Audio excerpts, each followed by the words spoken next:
Hi, this is Erin. Welcome to Pens and Needles. Today I'm going to show you 5 green inks from my collection. We're going to compare them together.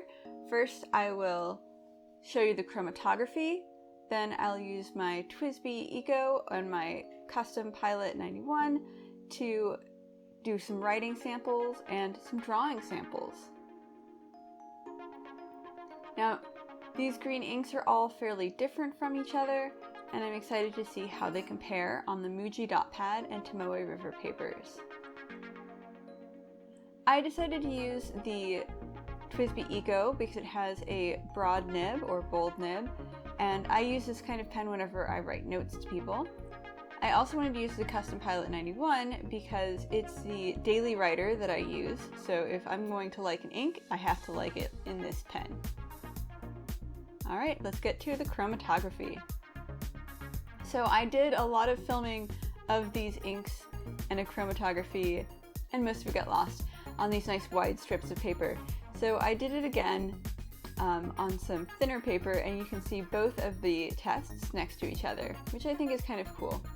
So here's a time lapse of the green marine. You can see it splitting into its semi-permanent black strip at the bottom and yellow and blue towards the top.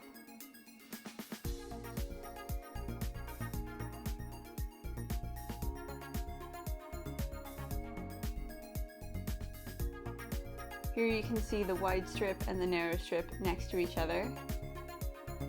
And you can see the distribution is a little bit different depending on how long you let the chromatography sit in the water. Now here I'm doing a swab on some of the Muji dot pad, and I'm trying in my ink reviews now to actually do a swab and let it dry and do a second layer that semi-overlaps just so I can see the shading possibilities. This is the Noodler's Green Marine ink. And I have to say that the TWSBI really laid this down very, very thick. It seemed to flow a little bit faster than some of the other inks that I was trying out. However, there was no sheen on either the dot pad or the Tomoe River. So the quotes that I was picking for this review were nature related because green made me think of plants and growing things. So the quote for this one is, "Adopt the pace of nature. Her secret is patience," by Ralph Waldo Emerson. Now again, this ink was laid down fairly thick, and so it took quite a while to dry in the drying time. For this drawing, I'm doing a little stylized potted plant, and the idea here is to show off different strokes and sort of shades that are possible with this ink. I'm also including a color friends section in some of my reviews now to show what other inks will coordinate well, especially as this can change from paper to paper. So having just a little sample of other ink will help me determine if I want to ink up 2 pens instead of inking up 10 pens to try to find a good match. This is the TWSBI Prairie Green. You might have seen me review this ink already for a video on how to fill my TWSBI. Now, this was a very light colored ink, a lot of yellow in the chromatography, but it has this sort of halo effect or edge effect around it that I thought was really interesting. If you saw my video on l'huile de thé, you might have noticed the similar effect around the edge of where the ink is drying. So the quote that I chose for the Prairie Green is, "When one tugs at a single thing in nature, he finds it attached to the rest of the world," by John Muir. Now you might know John Muir as one of the sort of fathers of the National Park Service. I first learned about him in San Francisco in his efforts to maintain the redwoods despite all of the logging and industry that was going on there.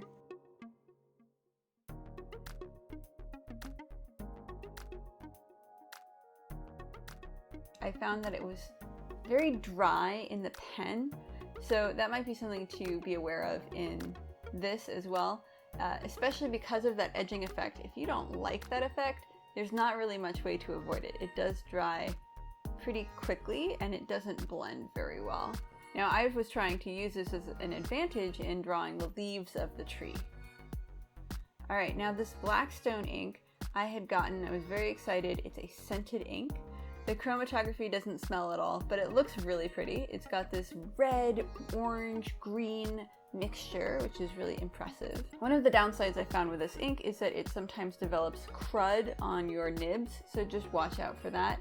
Now, I have had both experiences. I put it into a Noodler's Ahab, which might not have been 100% clean, and there was some kind of reaction, and the crud was growing like rock crystals at a science experiment. It was really, really bad. I couldn't even write with it, 5 minutes apart without it building up some of this like crust on the edge. But in my Custom 91 and in my TWSBI, I didn't have any issues. There was a little bit of dry sort of buildup around the grip, but not the feed or the nib. And I've had it in these pens for about 3 weeks now. So I think you just got to make sure you have good pen hygiene for this ink to work well. The quote that I chose for the Blackstone Australian bush is, "And the sun sank again on the grand Australian bush, the nurse and tutor of eccentric minds, the home of the weird, and of much that is different from things in other lands," by Henry Lawson. Now this ink does not have much sheen. It's very matte. However, I think that it blends fairly well when you're drawing with it.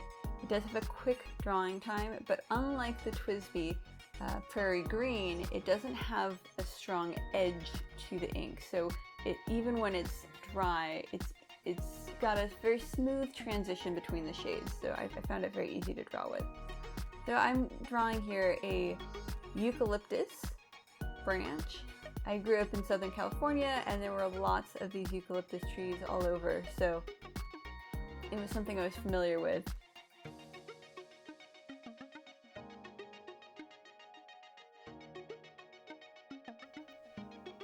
On the Tomoe River, you didn't get a lot of difference. The appearance of the ink was more mottled, and the variation between the first and second coat of ink was stronger than on the Muji dot pad.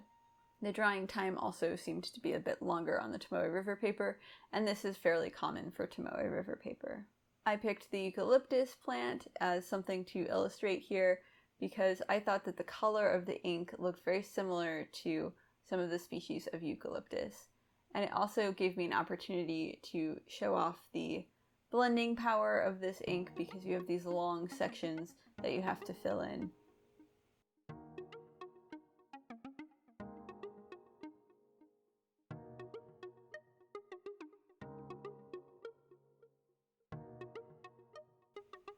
Alright, so for the Robert Oster Deep Sea, you can see that it's a red, green, and blue ink. Some people would resist calling this a green ink and say, oh, it's teal, oh, it's blue. But I think there's enough green in there that this can count as part of our green ink lineup.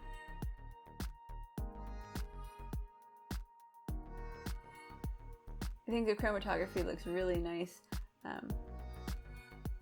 And one thing I really love about this ink is how well it shades in all of the writing samples. So here I'm writing Robert Oster Deep Sea, and it's just very satisfying to see the shading as you're writing and also as it dries. Because it's called Deep Sea, the quote that I picked for this ink is, "Great attention gets paid to the rainforests because of the diversity of life there. Diversity of oceans is even greater." Sylvia Earle. Now the dry time on this ink is between 10 and 20 seconds, which is perfect for drawing. Here I'm drawing some seaweed that's growing from the ground and some kelp. And I'm trying to show off the different possibilities with this shading ink. Because of the long dry time, you can have large areas that are blended, but you can also have textured sections where the difference between the lines is very prominent. I'm really curious to try other Robert Oster inks, but as far as the dark blue teal kind of shades go, they do seem to be fairly similar, at least from what I've seen. Let me know in the comments if you've tried Robert Oster or if you have a recommendation for another green ink for me to put in my collection.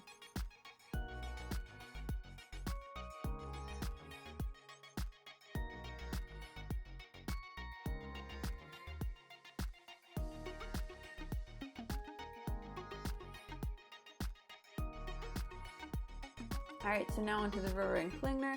This is a permanent pigment-based ink, and I'm really surprised at how far up it went in this chromatography. I think it's because I literally put the ink on and immediately put the paper in the water. It didn't have a chance to dry or absorb into the paper at all. It's a very consistent color.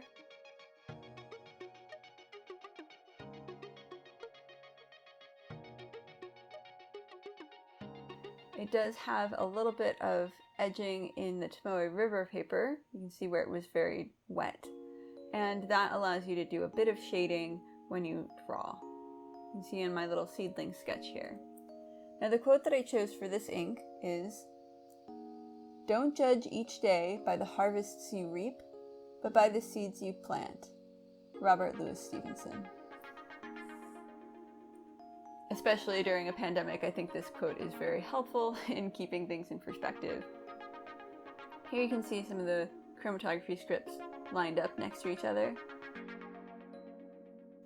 And we've got some close-ups of the Australian bush here. You can see it's very different between the two papers. I prefer it on the Muji dot pad. I think the red undertones of the ink are really complemented by the cream-colored paper. This is the Noodler's Green Marine. I think it looks good on both papers, but you do see a bit of a difference in the way it shows up.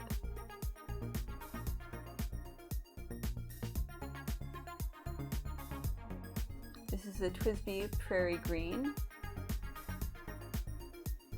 Again, this one looks fairly similar between the two papers. I think you do get a bit more of the effect of the halo on the Tomoe River paper. It looks much sharper. Here's a Robert Oster Deepsea, and it has a lovely sheen on it, which of course is much more prominent on the Tomoe River paper, although I do quite like how it looks on the Muji dot pad on that cream colored paper. So here you can see them all lined up together. I think it's really interesting how when the swabs are placed next to each other, it looks like such a smooth transition between these colors. But when you look at the chromatography, you see that they're all really built out of very different amounts of yellows and blues and reds.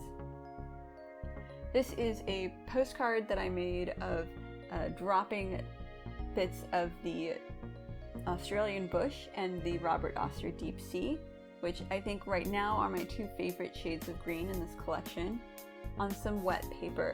So when you drop the ink onto the wet paper, it spreads and looks really, really pretty, I think. And you also get some of the sheen. I turned these into postcards for my postcard challenge. Please let me know in the comments which colors you would add to my ink collection, and I'll see you in my next video.